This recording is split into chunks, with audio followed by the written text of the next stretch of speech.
This is the second of a series of 4 talks that we're going to be giving from Shearman and Sterling. We did one this morning on the perimeter for regulation, so when do you need to be licensed and when not. So if you want to hear about that, then I'm afraid you're late. We're now going to give a talk about complying with regulation as a licensed FinTech. So what happens after you've got your FCA license? And then there are 2 sessions tomorrow, one on strategic thinking on regulatory issues and another on cryptocurrency and central bank digital currency. Just to go through today's agenda, this will be a half-hour talk. First of all, Olivia is going to talk about how to get authorised and how to get regulated. And then Elias on my left will talk about what it means to be regulated, what the main things are, the main consequences that flow. Fraser on my right is going to talk about the senior managers regime, which is one of the most troublesome consequences of getting an FCA license. And then I'll talk about AML and sanctions, so it's going to be very topical for the last piece, so don't leave this auditorium. Just to recap, we're from Shearman and Sterling. We're a law firm. We practice financial regulatory law, all 4 of us. Shearman and Sterling is a US headquartered firm with a very large London office, and we cover a broad range of firms, going from banks through to brokers, but also fintechs, and are happy to help people getting licensed and dealing with the consequences of it. So without further ado, we will get into what it means to be regulated. And first up is Olivia. Thanks, Thomas. So, as Thomas mentioned, we are sort of moving this talk to the next stage in the life cycle compared to the talk we had this morning. So for this talk, we're not going to be talking about whether you should or shouldn't be regulated. This is at the point where you've assessed that you are performing regulated activities within the UK regulatory perimeter, and so you need to start approaching the FCA for authorisation to carry on your activities. Also, to clarify, we're going to be talking mainly about the FCA here. Now, if you were looking to get licensed as a bank or were a systemically important investment firm, you would be regulated by the PRA. But for most fintechs, particularly at the kind of entrance into the UK financial regulatory perimeter, you'll be dealing with the FCA. Another bit of jargon busting, we'll be talking a lot about FSMA firms, payment institutions and e-money institutions. Now from the perspective of the process for getting regulated, the requirements in the process is broadly the same. But FSMA firms are firms performing activities like advising on investments, arranging investments, and then payment institutions and e-money institutions are regulated under separate laws. This is mainly because payment institutions and e-money institutions only came within the regulatory perimeter in more recent times. FSMA has been around in some form or another since the 1980s, but payment institutions have been brought in via EU law more recently. So, in terms of the process for obtaining authorisation, everything will be done through the FCA's online portal, you'll be pleased to hear, so you won't be needing to submit piles of paper forms or wait for couriers or carrier pigeons or whatever you would prefer to send by. Everything will be submitted there, and then all your future dealings with the FCA will be through the Connect portal too. In terms of timing, we are often asked, can we have this happen as soon as possible? The answer is no, sadly. The FCA have up to 6 months to review your application if it's deemed complete when you submit it, or up to 12 months if they review the application and find that you're missing information. At the moment in particular, the FCA are really struggling with a large backlog of applications. They've probably seen it reported that they've had to hire a lot of agency staff to help cover the workload. So the likelihood of getting your authorisation through sooner than 6 months at the moment is quite low. In terms of what you need to show on your application, you need to show that you meet the FCA's threshold conditions. And this is both at the time that you apply and on a continual basis. So looking at these in more detail, some of them are quite straightforward. So location of offices, you need to have an office in the UK. Effective supervision, It has to be that the FCA thinks, looking at your group, that it will be easy to supervise you. And again, if you've got an office in the UK and you're not part of a Russian sanctioned group, perhaps, that should be fine. In terms of appropriate resources, they're looking at whether you've got the right people, the right finances, and also the right systems and controls. The most onerous of the threshold conditions is looking at the business model. This isn't a high-level plan or something that you could submit to the FCA off the cuff. The FCA will be looking for very detailed understanding of how your business model will work, including, and this is particularly onerous if you're starting up, an understanding of who's going to be performing the senior manager functions that Fraser will talk about later. And that's not just sort of saying, oh, we'll have someone who'll do this. It's naming the individual and being able to submit their credentials. So having this all in place, ready to submit on the day of application, is quite onerous. And so you need to factor in time, at least a few months, to prepare your business plan and get everything together before the statutory timeline for reviewing the application can commence. Now, once you've submitted all this and the FCA have reviewed, their final determination will be whether you are suitable and a fit and proper person, both the company and the individuals involved, to perform the regulated activity that you've asked for permission for. And if you get that, then congratulations, the FCA will give you your license and you can start conducting your regulated activity. As you'll see, we've pulled out payment institutions and e-money institutions separately here, but broadly the requirements are the same. It's just they're set out under different regulations rather than under the FSMA. Now, you may be hearing all of this and thinking, this isn't viable for me, whether it's because that process is too lengthy or because you're not sure that you're going to have enough people in place to fulfill all the FCA's requirements. There is another option, and that is where you, as an unauthorised firm, could enter into an agreement with a firm that's already authorised, so a principal firm, to carry out the regulated activities. So in effect, you would be looking at piggybacking on their license. So if you wanted to carry out, say, arranging an investment, you'd find a firm with that license and become their appointed representative to conduct the activity. This isn't without its issues, though. So the principal becomes responsible for your compliance with all the regulated requirements. And this will vary depending on the diligence of the appointed representative at the moment, although I'll come into how the FCA is cracking down on this in a moment. The FCA looks at the principal's ability to oversee the firms that it's going to be the appointed representatives for. And then anyone who is an appointed representative has to be registered with the FCA. So this may seem like the kind of magic bullet that will solve the problems. Unfortunately, lots of firms have thought this, and the FCA has been looking at this in great detail recently, and is currently consulting on proposals to significantly tighten up the regime. It's found from studies that in some cases, in some aspects of regulated activities, there's up to 400% more likelihood of an incident if you're acting as an appointed representative rather than a regulated firm. So they're clearly really worried about the potential for consumer harm here. So there's going to be significant tightening up both on what the principal has to do in terms of due diligence before it could take you on as an appointed representative, and also the fees that the principal will have to pay to represent the fact that there's an increased regulatory burden on the FCA. So although it might seem like that could be a good option, the FCA is looking to tighten it, and that will be something you have to consider if you decide to go that route. Now I'm going to pass over to Elias to talk a bit more about being regulated.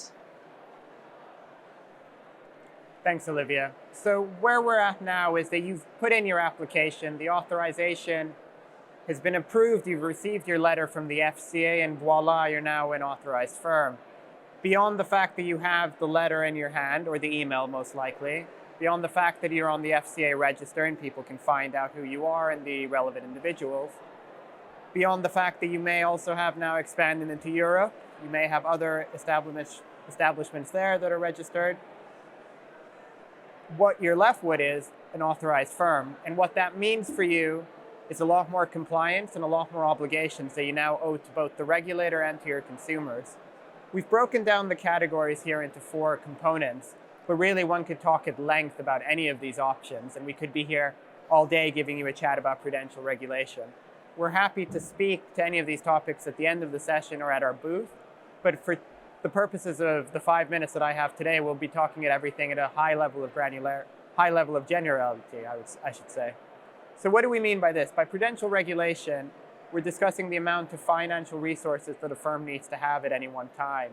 Depending on the complexity and the risk of your business and the activities you're undertaking, the amount of financial resources that you'll be expected to keep will depend on that, and the FCA will prescribe that amount as well. You also have various requirements on systems and controls. This goes to your compliance function, your governance function, your ability to be set up in a manner that is compliant with the FCA's requirements, and in a manner that avoids systemic risk, both across the sector and specifically to your consumers. You'll also have specific requirements on sub-outsourcing, so that it's if you're using a service provider to provide another service. And we'll also be looking at, for certain firms, more granular requirements on remuneration. We also have conduct of business regulation. This is more to do with your relationship with your clients or your consumers. These will be much more prescribed by the FCA, and obviously one of the things that the FCA will be looking at is your risk and your propensity to carry out consumer harms at that stage. We'll also be looking at things such as the disclosures you'll be making to clients, your ongoing papering of them and repapering of them, and finally how you would offboard a client if it came to that. You'll also have new requirements with the FCA as your supervisor. There will be periodic reporting. The FCA will have a long list of things that you have to submit to them on a quarterly, monthly, sometimes daily basis, if it comes to that, and also ad hoc and event-driven events. So if there's ever a change in your ownership structure. So if you're an authorized firm and it comes to it and you were taken over by another company, that new company needs to be approved by the FCA, because as your controller, that increases the risks to you as the authorized firm. On that note, as a regulated firm, there's a whole list of subcategories that we could talk to at length. There's a few that I just wanted to pick out for the purposes of our talk today. Complaints handling is an important one. This means that you will need to set up processes and systems that mean that you can respond to user complaints to regulated services within specific parameters, with specific timelines, and potentially with an escalation point to an ombudsman service if you are within that regime. You'll also need to be aware that you have annual fees to pay the FCA, and you've opened yourself up to the FCA's purview when it comes to investigations and enforcement if anything were to go wrong. Lastly, on this topic, I would want to just mention client assets. If you're the kind of firm that's holding client assets, you will be subject to a very long list of how you can both handle client money and client safe custody, all of which is a very long rule book that tends to be involving both accountants, lawyers, and your own internal team. As Olivia mentioned, we as lawyers tend to distinguish between FSMA firms and payment institutions and e-money institutions. A quirk of history, really, because the Payment Services Directive, which came out of Europe, only came into force after the fact of the FSMA regime being in place. Therefore, the FCA a lot of times talks about FSMA, but the effects are pretty similar, and what firms are expected to do are similar as well. But as a payment services firm, there are particular things that are worth watching out for. One that I would emphasize again here is the emphasis and focus on technology and authentication. Obviously, as a payment services firm, you'd be looking at a more technologically sophisticated firm in many cases, and the FCA is keen to understand that you're not putting your users at risk, nor are you using your systems in a way that puts the financial markets at risk either. And on that note, unless there's any questions on those topics, I'll hand over to Fraser, who's going to talk in greater detail on senior managers, and then Thomas, who's going to focus on AML.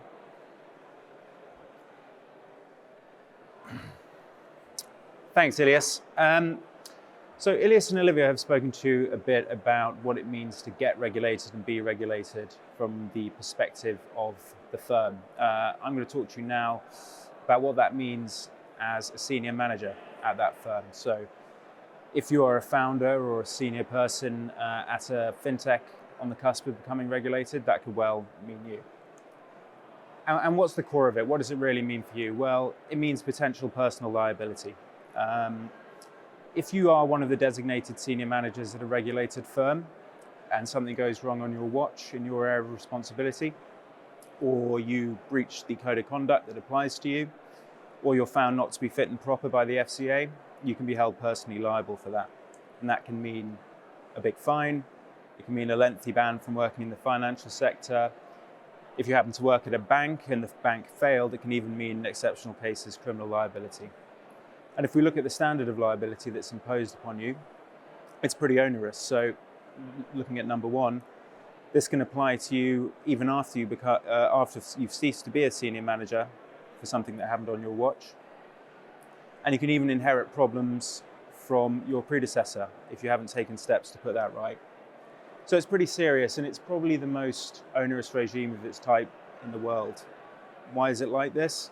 Well, after 2007, 2008, when the regulator came along to enforce the various regulatory breaches that happened, invariably they'd speak to people and say, it was the other guy. The principle here is to document carefully what each person's responsibilities are and to ensure that the buck stops with them. So who does it apply to? So very broadly, in scope are banks, insurers, any firms regulated under the Financial Services and Markets Act. And if you caught our talk earlier today, you'll know that that's pretty broad.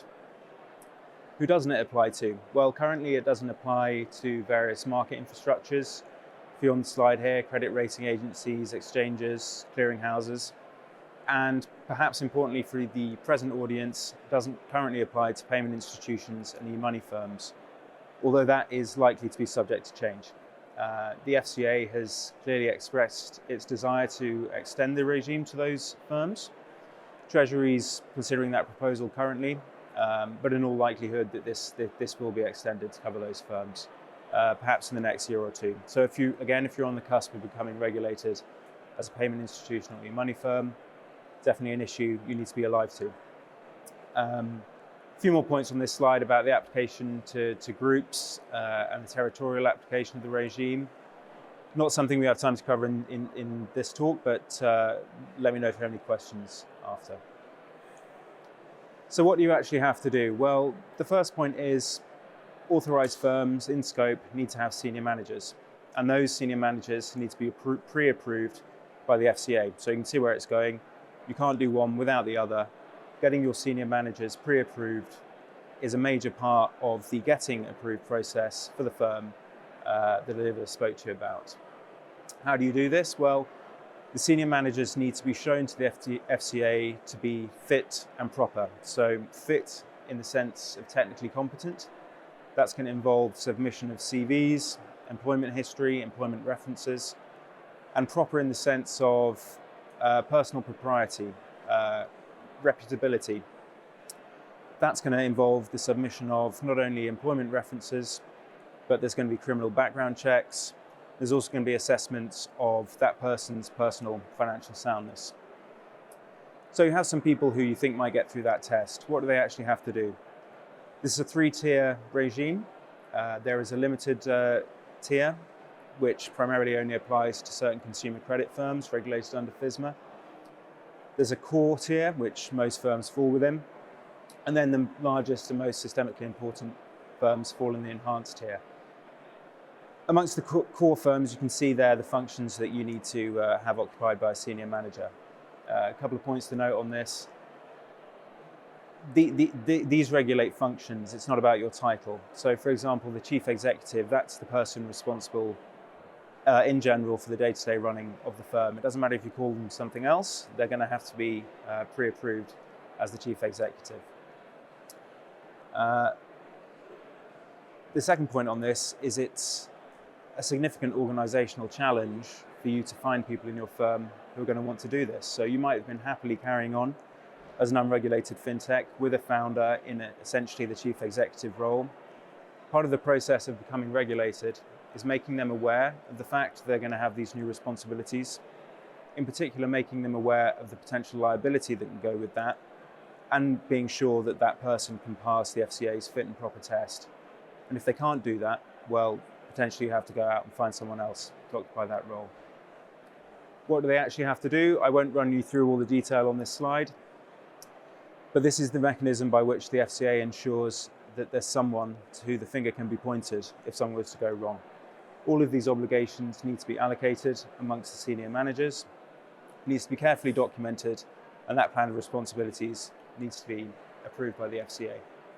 So the key takeaway from this section of the talk is the senior management regime is a significant challenge. It's a significant abstract challenge in terms of determining what applies and to who, but there will be organisational challenges for you as well to enact the organisational change and to take people along on the journey required to assume the responsibility and the potential liability that follows. One of the key functions that needs to be conducted by a senior manager is the MLRO function, Money Laundering Reporting Officer.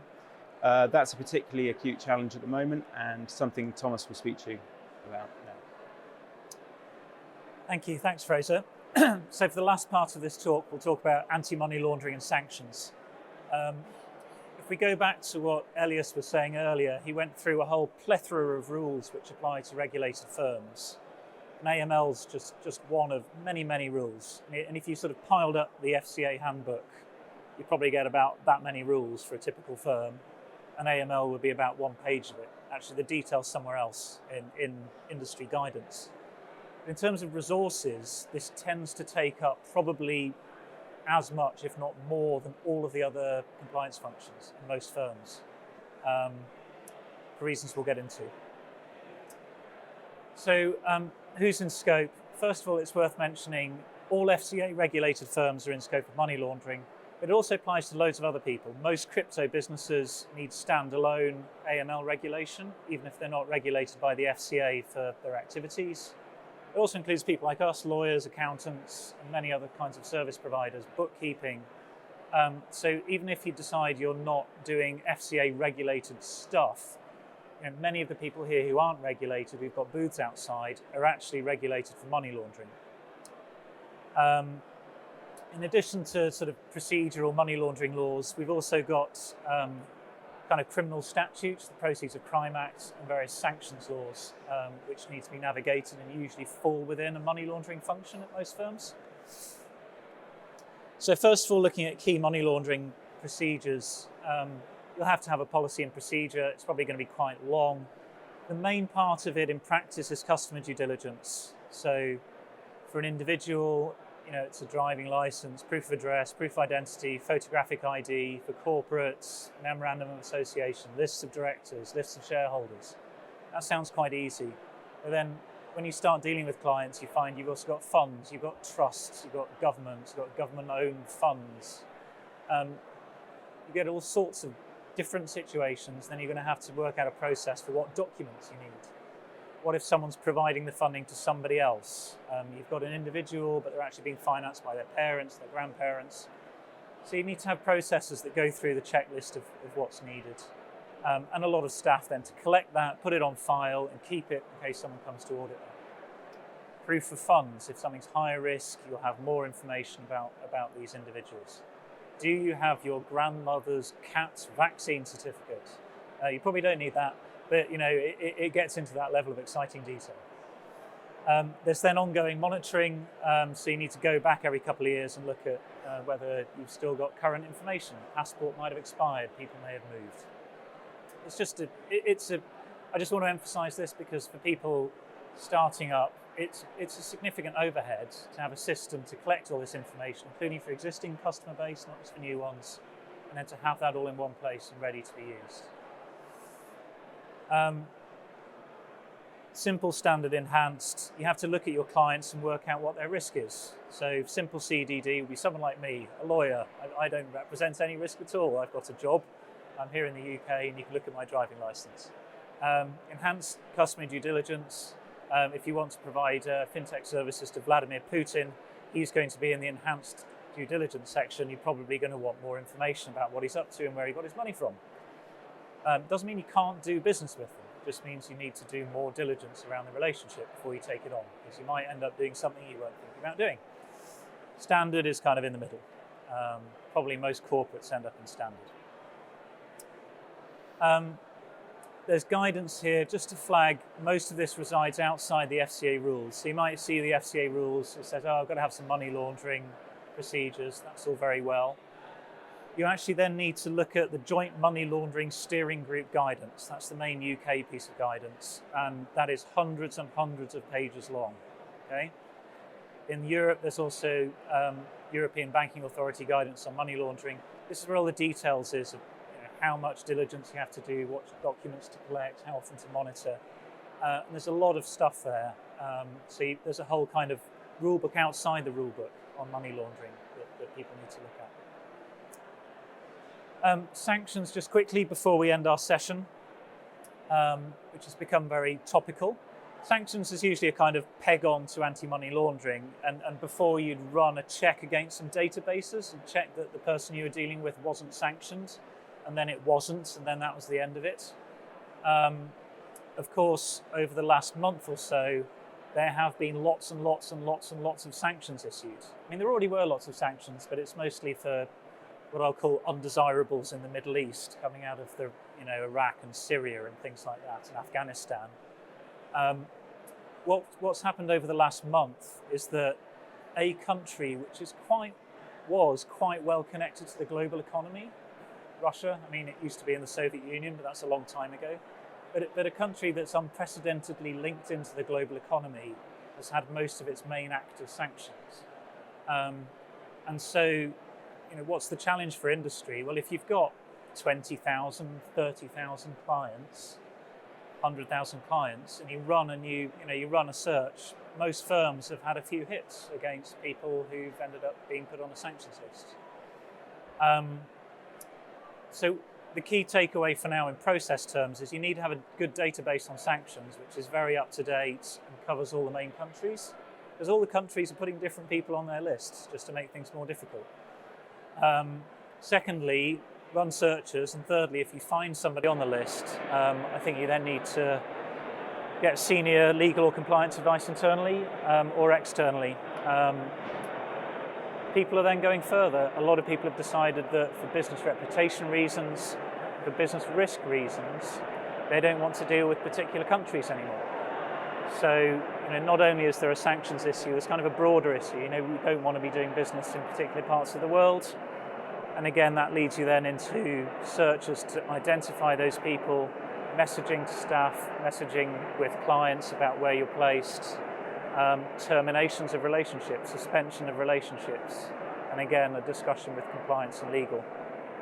So there's a lot of that going on at the moment, which is worth thinking about. And it kind of falls into the AML function of most places. Asset freezers, even if your clients might not be on these lists, anyone who's doing business into particularly Russia may find that their correspondent sort of colleagues in the industry are on a list. So essentially most of the main banks in Russia and Belarus have now been sanctioned, often with asset freezers. And that means that if you've got a client who's European, but they're doing a cash transfer, for example, to a family member in Russia or a family member in Ukraine, probably that happens via, let's say you're a payment services firm instructing payments, it happens via a payment from a UK bank to a Russian bank which you're instructing. If that entity is being sanctioned, then by instructing the transfer from a UK bank to a Russian bank, you may well be in breach of UK sanctions. So just to scare everybody, it's not just about customers, it's also about the customers, the people customers interact with, and the people that customers who interact with financial institutions. And if you've got someone in that chain which is on a sanctions list, then it's potentially a problem. The other thing about sanctions is that unlike money laundering or conduct of business, probably not, SMCR is pretty tough. In terms of the enforcement environment, it's a zero tolerance regime with no exceptions whatsoever and strict liability. So you can't just say, oh, I tried my best, I ran some searches, it took me a while to spot it, a few months later I cut them off. It's not good enough. A single payment involving one of these entities is an enforcement matter, certainly civilly, and if you repeat it a few times, you're probably in the criminal space as well. So it's a pretty terrible regime from a money laundering reporting officer or compliance officer's perspective, because it's zero tolerance, strict liability, and the fines are huge. If you look at what's happened in the US, and in the UK we now have OFSI, which is trying to replicate what the US have done, to use this as a revenue opportunity. So just to scare everybody quickly about sanctions, that was the last topic on our talk. I've seen a few people taking photos. We've actually printed out slides. One of my colleagues at the back of the room has got a copy, so if you'd like to have a copy of those, or from our previous session, if you came there, or even if you didn't come there and would like slides, we've also got a copy of those at the back. But we're all very happy to talk to you further about anything that's been discussed today or other matters of regulation, UK, EU. And as I mentioned, we've got a couple more talks tomorrow, although those will be more panel. We've kind of done the CLE sessions now. The next ones are going to be more sort of panel-based about emerging trends in industry for tomorrow. Thank you very much for coming. Hopefully it's been interesting. Come and see us if you'd like to after the talk. Thank you.